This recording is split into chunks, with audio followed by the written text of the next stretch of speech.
De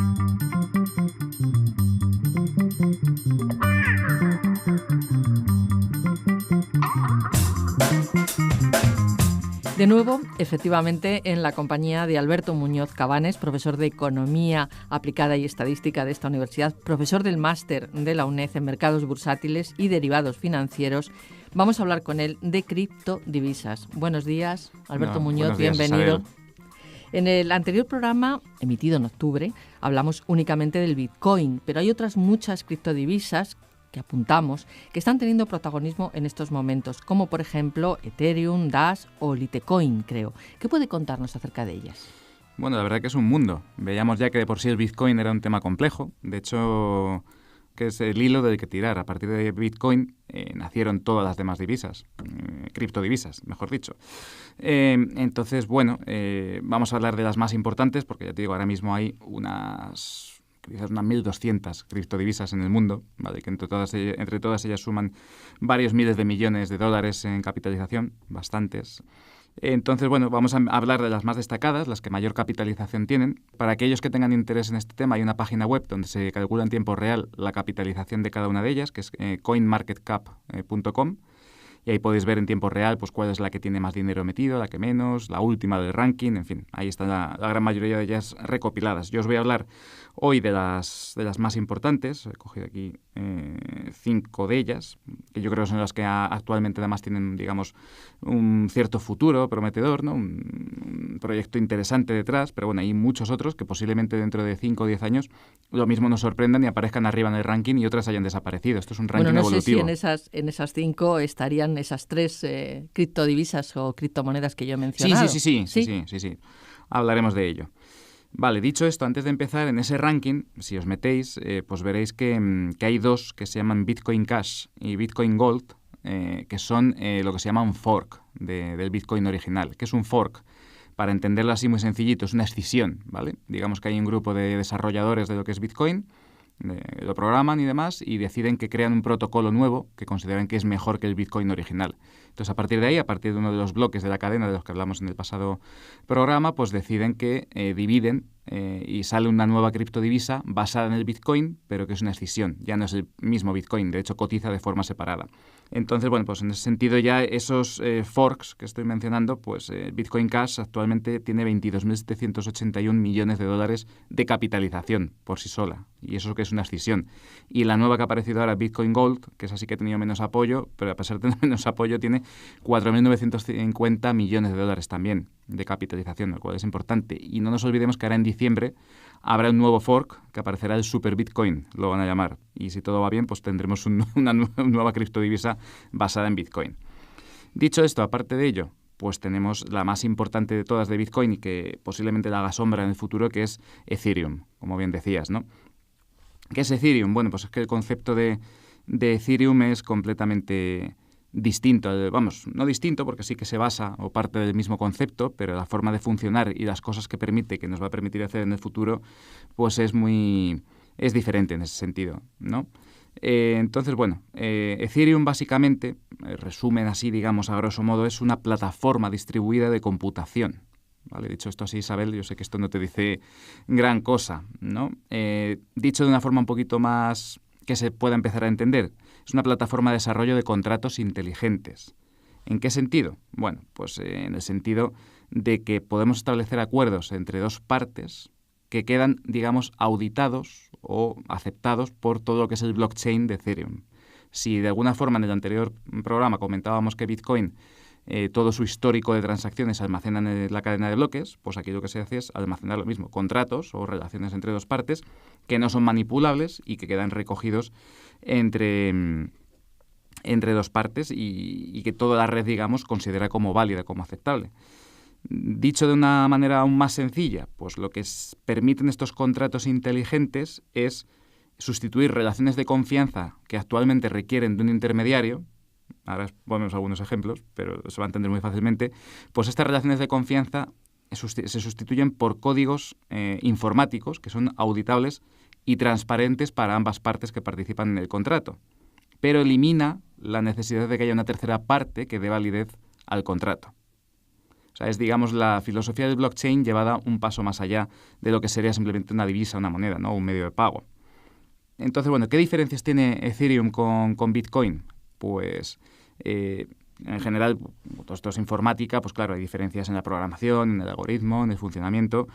La dificultad de cálculo es incluso un poquito menor que la de Bitcoin y el tiempo de los bloques también es menor, lógicamente. De hecho, en alguna transacción que yo he realizado de prueba con Ethereum, pues si Bitcoin me ha tardado en ocasiones 5, 10, 15 minutos, en Ethereum ha sido casi inmediata. O sea, ha tardado pocos segundos, pocos minutos, ¿no? Y aparte de eso hay una diferencia fundamental y que tiene su lógica, ¿no? Si en Bitcoin la persona, aquel ente anónimo, ¿no?, que hablábamos, Satoshi Nakamoto, creó un Bitcoin que era limitado en oferta, que en algún punto en el año 2024, 2025 se llegará a esa oferta. En el caso de Ethereum no hay límite. Lógico, si lo vamos a usar para hacer contratos no tiene sentido, ¿vale? Es decir, no solo se utiliza para transacciones económicas, sino para muchas más cosas, como vamos a ver ahora en un momentito. Bueno, antes de nada me gustaría, Alberto Muñoz, que nos comentara quién está. En el caso de Bitcoin no estaba claro, en el caso de Ethereum sí que hay una personaje, institución detrás. Sí, hay un líder, un programador informático ruso que se llama Vitalik Buterin, ¿vale? De hecho, se rumorea en los medios que incluso el propio Putin en Rusia ha contactado con él para desarrollar el criptorrublo del que hablábamos en el anterior programa, ¿no? Entonces, bueno, es una persona muy reconocida en los círculos y la verdad que Ethereum, como os decía al principio, yo creo que tiene un futuro bastante prometedor por todo lo que vamos a ver ahora. Os quería comentar también, si me permites, Isabel, pues algunos de los usos de Ethereum, ¿no? Son muy interesantes y así se da a entender mucho mejor la importancia de esta criptodivisa con respecto a Bitcoin y por qué puede que le haga sombra en los próximos años, ¿no? Al ser, pues es como os decía, una plataforma en la que uno puede establecer contratos entre dos partes sin necesidad de intermediarios, pues fijaos, os tengo aquí algunas aplicaciones, por ejemplo. Una muy sencillita, la aplicación al caso de los seguros. Es decir, imagínate que tú y yo, Isabel, tú me dejas un coche, pero quieres que si yo te lo daño, o hago alguna cosa al coche, pues te pago una cantidad en caso de que pase algo para que lo puedas reparar. Bueno, pues establecemos un contrato en Ethereum por el cual si se da un evento X, yo te pago Y. Y eso automáticamente, en el momento que se produce el evento, automáticamente se realiza el pago. Claro, aquí, como ya veremos después, no es tan sencillo porque hay un tema tangible por medio que es que yo te echo un daño en el coche y eso en el contrato a lo mejor no es fácil recogerlo. Pero bueno, para otros seguros de tipo, yo que sé, una responsabilidad civil, ¿no? Un seguro más económico, digamos, sí que tendría sentido utilizar Ethereum para este tipo de temas, ¿no? Por supuesto también, aunque me dio el caso de los seguros porque es un ejemplo bastante claro, entender sistemas de pagos en el sentido de, por ejemplo, imaginemos que yo realizo un consumo de minutos de telefonía móvil y a final de mes pues me tiene que hacer un cargo. Actualmente, ¿cómo se hace eso? Bueno, pues los contables de Telefónica o de otra compañía pues miran cuánto he consumido, me hacen la facturación y me lo pasan por el banco.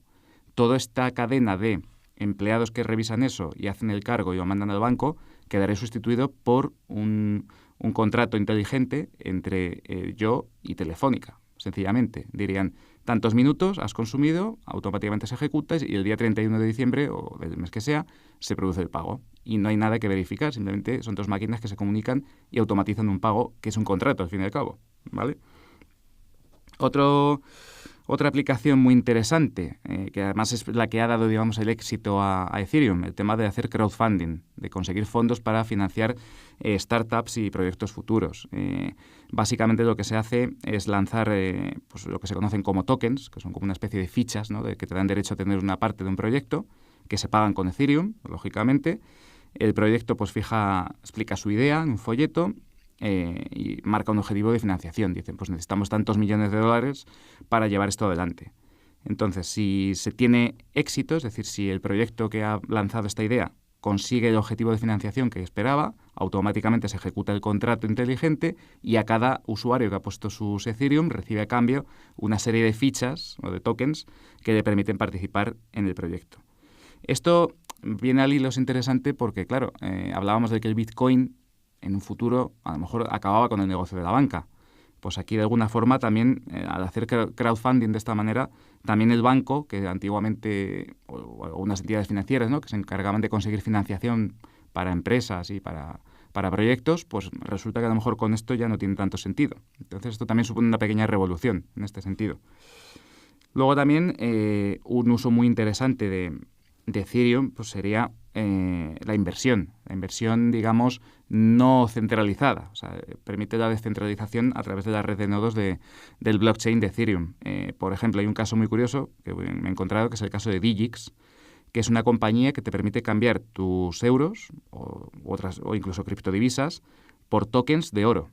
Es decir, puedes invertir en oro a partir de Ethereum, pero esos contratos están vinculados de tal manera que hay un respaldo, digamos, creado en ese contrato por una bóveda de oro que hay en Singapur.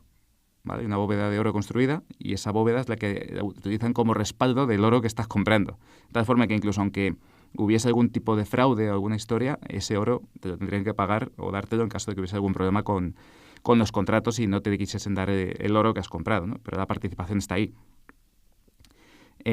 Por supuesto, claro, esto nuevamente elimina intermediarios, costes, etcétera, ¿no? Por supuesto, oro, pero también hay otros productos. ¿Por qué no petróleo? ¿Por qué no hierro? ¿Por qué no cobre? Es decir, esto, claro, da pie a hacer contratos inteligentes para muchas materias primas y productos y digamos, a tener participaciones en cosas que estén respaldadas por alguien. Entonces, bueno, supone una revolución, como os decía, bastante interesante. Incluso ya rizando el rizo, hay una compañía, se llama The DAO, que lo que permite es hacer inversión mediante votación. Es decir, si toda la red está de acuerdo en hacer compras de un determinado activo, por ejemplo, acciones de Telefónica, o tomar una posición en el Nasdaq, o comprar oro, como decíamos, pues si toda la red está de acuerdo en un porcentaje elevado, se realiza la transacción. Ese es el contrato que tienen entre ellos. Al final, todo esto lleva, claro, a descentralizar y a incluso, en algunos de los que defienden Ethereum a muerte, lo que dicen es, bueno, es que incluso esto podría suponer la eliminación del CEO de una compañía o del directivo o del consejo de administración, ¿no? Es decir, si toda una red de participantes en una empresa, los accionistas, toman una decisión por votación mediante contratos inteligentes, ¿para que necesitamos a alguien que esté intermediando en medio? Otro muy interesante es el tema de las elecciones, de las votaciones. Si hemos dicho que en una red descentralizada la gente puede decidir cómo se invierte el capital conjunto, ¿por qué no aplicarlo a una votación electoral? Por ejemplo, esto se está planeando usar en Ucrania. El tema de, bueno, pues hacemos un contrato y cada vez que emites un voto, la red respalda esa votación. Y además se verifica que todos y cada uno de los participantes de la red han votado. Pero eso sería dentro de Ethereum. Ethereum, sí. Sería un contrato inteligente que permite votaciones inmensas. Todo a nivel electrónico, pero claro, tú imagínate que en España dijéramos, no, vamos a acabar con la abstención. Aquí vota todo el mundo y hasta que no todo el mundo no haya votado no se cierra la votación. Y lo hacemos electrónicamente y con una red que verifica que esa votación es correcta, es cierta y no ha habido fraude de ningún tipo. Bestial. Parece el futuro, desde luego. Sí, es que lo es. Y luego, uno que me ha llamado mucho la atención también, que esto termino ya en cuanto a los usos de Ethereum, es el tema del transporte de mercancías. Tú imagínate, Isabel, que yo quiero mandar un cargamento a Tanzania, un cargamento de productos electrónicos que se han hecho en Japón, ¿vale? Y queremos, digamos, agilizar el trámite.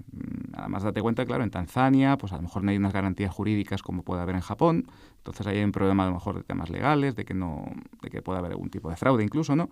Entonces, ¿cómo hacemos con Ethereum para que esto funcione bien? Bueno, pues establecemos un contrato entre la parte de Japón y la de Tanzania, y si el barco llega a Tanzania con su mercancía completa en tiempo, es decir, a la hora y minutos que se corresponde, que se ha pedido, y mediante GPS se posiciona que además el barco está allí, tan solo haría falta que una persona llegara, revisara la mercancía, procesara un código de barras y automáticamente el contrato suscrito mediante Ethereum activaría el pago a la otra parte.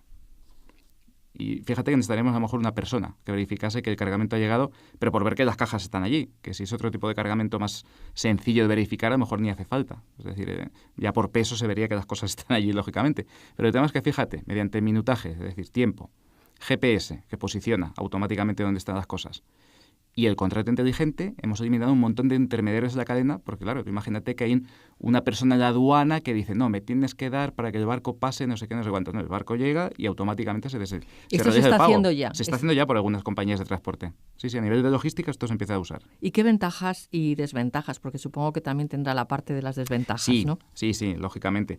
Bueno, Ethereum... Ventajas clarísimas las que hemos visto. Es un contrato entre dos partes, no manipulable, no modificable. Es decir, una vez que se crea el contrato, es vinculante y queda ahí. Y no se activa hasta que no se da la condición que se ha establecido en el pago.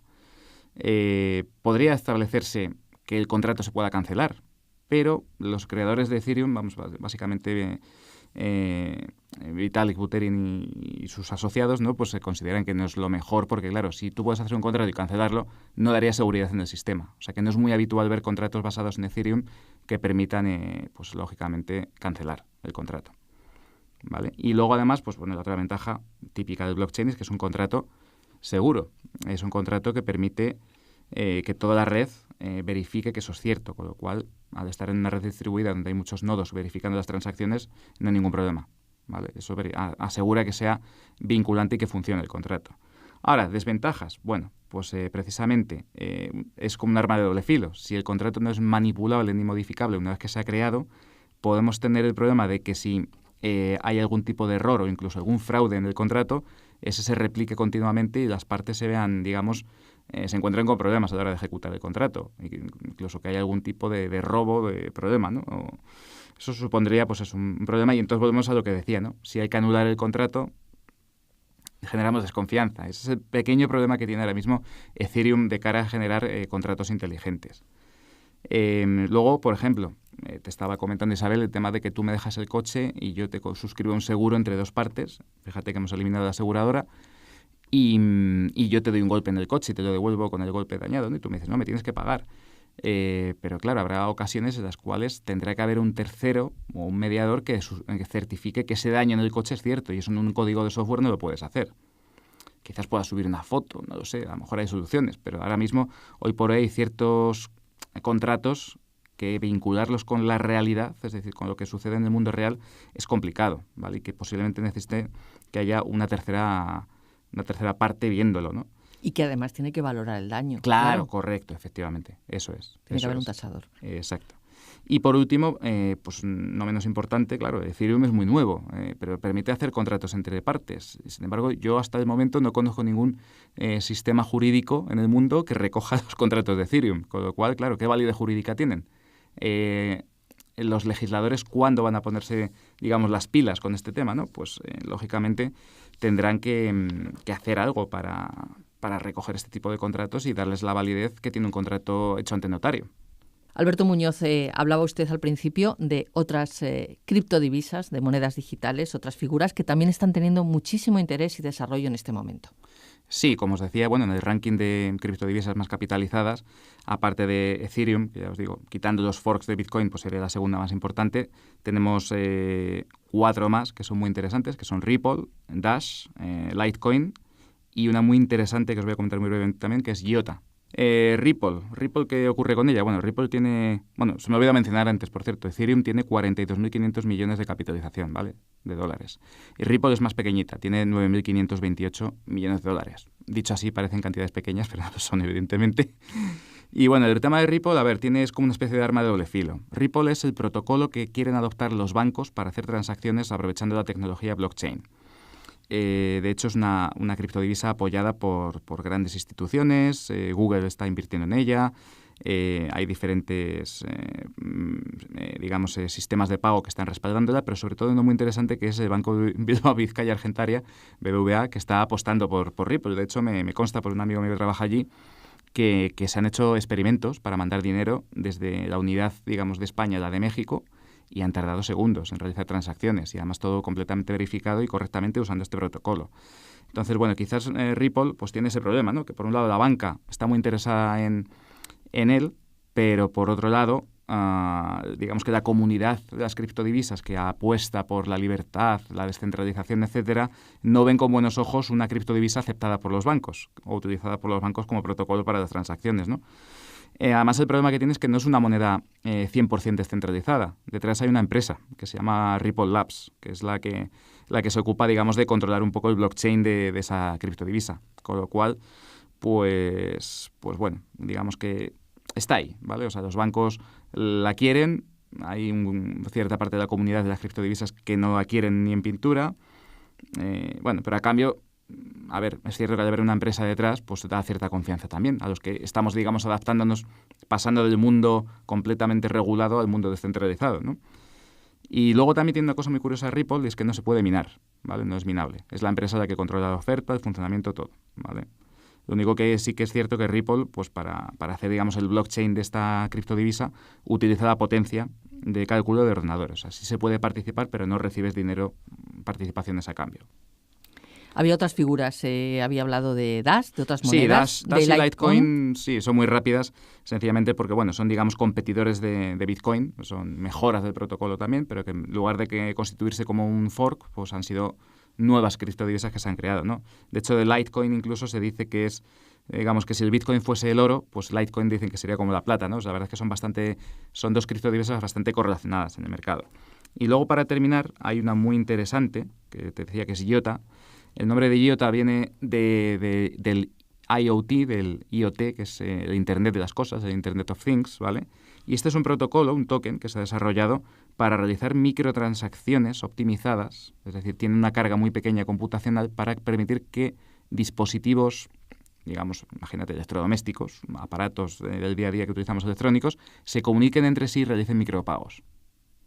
Entonces, claro, esto, pues imagínate, esto aquí hace prácticamente real esto que nos vienen diciendo de que las neveras nos van a hacer la compra cuando estén vacías. Pues a través de IOTA, lógicamente eso se podría hacer. Permitiría, claro, que dices, la nevera está vacía, vale, activo tal, activamos el micropago desde el servidor que tiene la nevera y la red, digamos, de IOTA nos certifica que eso está bien, que está correcto, el pago ha llegado y que la compra llega a tu casa.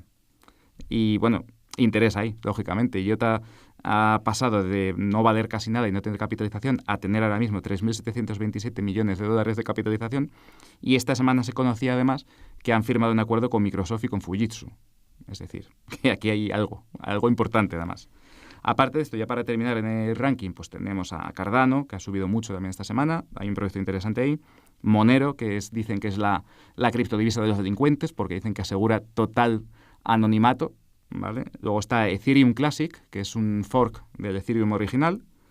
Está Neo, está NEM, y EOS y las Stellar Lumens, que es otra criptodivisa también. Todas ellas, pues bueno, con sus diferentes variantes y funcionalidades. Pero vamos, ya os digo, resumiendo mucho, posiblemente Ethereum y sobre todo IOTA, por lo novedosa, yo creo que tienen un futuro bastante prometedor.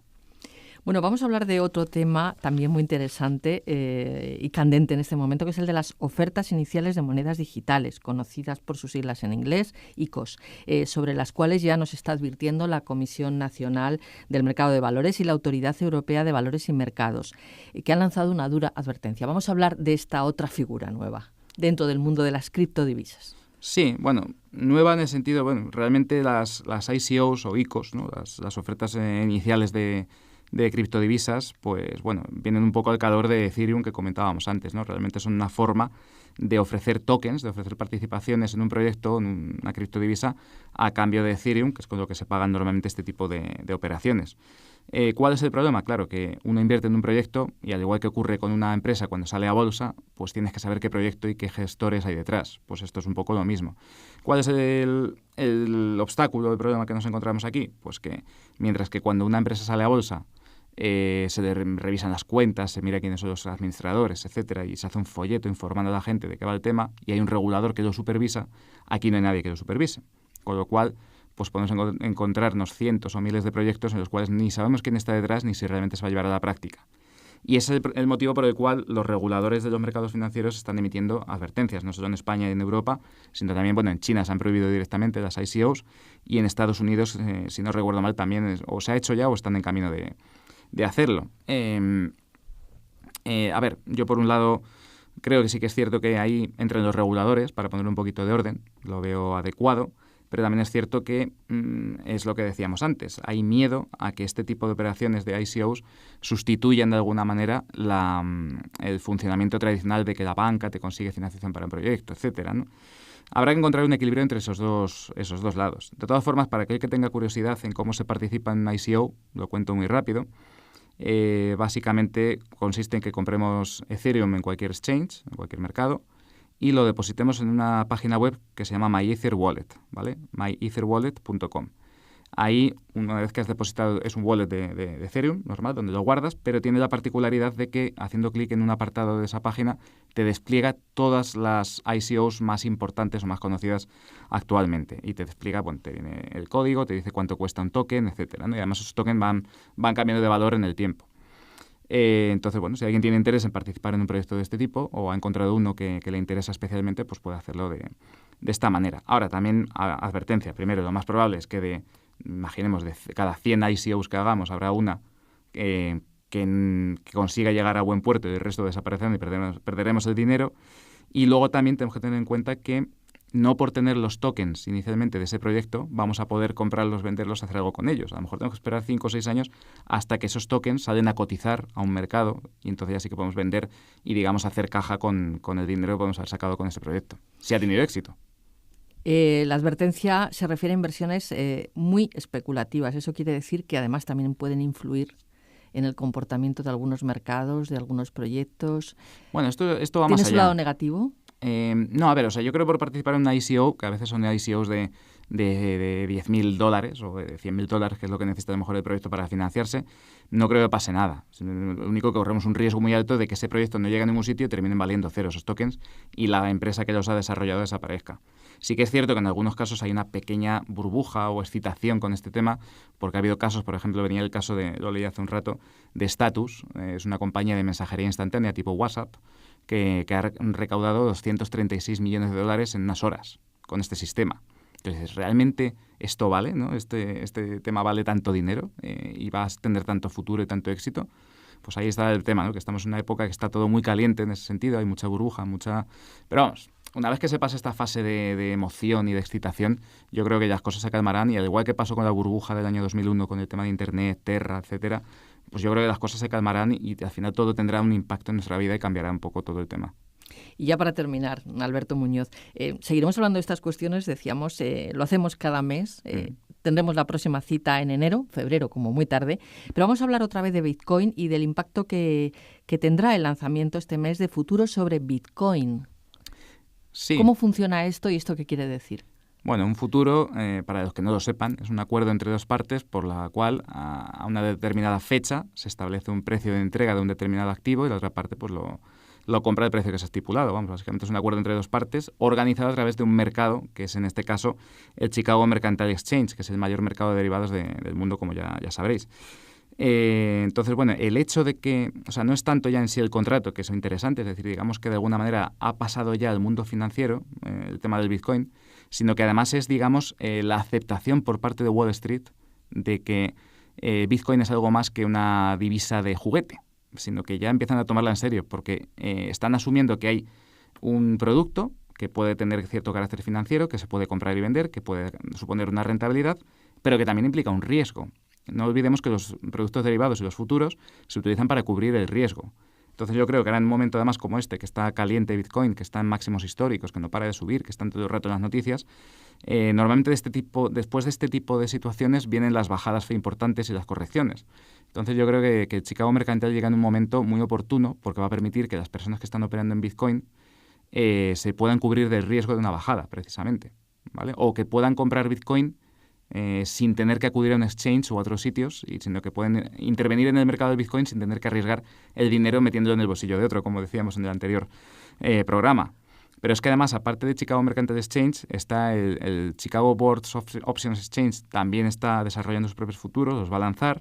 Tenemos el caso de dos entidades suizas, el banco suizo Vontobel y el mercado de valores suizo SIX, también han lanzado ya futuros sobre Bitcoin, y Nasdaq ha anunciado esta semana que en 2018 habrá futuros de Bitcoin en Nasdaq también. Con lo cual dices, bueno, está claro que Wall Street ya apuesta por esto. Con lo cual es, digamos, un paso más a hacer realidad el hecho de que Bitcoin puede ser un medio de cambio, una divisa o un activo financiero, ya veremos en qué se convertirá, pero que ya se usa. Y no digamos si en algún momento se hace realidad aquello que dijimos en octubre, de que Amazon llega a aceptar Bitcoin como moneda para comprar productos. Ahí ya sí que yo creo que puede ser el remate definitivo. Queríamos hablar de otros proyectos de derivados sobre Bitcoin, pero no nos va a dar tiempo. Alberto Muñoz, lo dejamos para la próxima ocasión y ¿de qué más cuestiones vamos a hablar? Vamos a hacer un pequeño aperitivo del próximo programa. Bueno, hombre, Isabel, yo creo que lo ideal sería que como nos vemos cada cierto tiempo, estaría bien hacer, digamos, un pequeño resumen de qué ha pasado en el mundo de las criptodivisas, porque siempre hay novedades cada semana y cada día prácticamente, y quizás podríamos hacer, pues a partir del año que viene, 2018, empezar con buen pie y hacer pues unos programas especiales en los cuales pues vayamos haciendo un resumen de qué ha acontecido, qué impacto ha tenido, cómo puede afectar el futuro, etcétera. Bueno, pues les invitamos a escuchar estos futuros programas y simplemente recordarles que este programa se puede volver a escuchar en nuestro canal.uned.es, también en YouTube, UNED Radio, y también en la web de Radio Televisión Española, rtve.es/UNED/radio. Y estos programas están acompañados con una serie de datos y de información. En este caso vamos a intentar informarles de todas las cuestiones y todos los términos que hemos comentado con Alberto Muñoz Cabanes, profesor de Economía Aplicada y Estadística de esta universidad, nuestro invitado en esta serie sobre Bitcoin y criptodivisas, sobre todo criptodivisas. Sí, que veo que no es solo el fundamentalmente hablaremos de Bitcoin, estamos hablando. Gracias. Gracias a ti, Isabel. Hasta la próxima.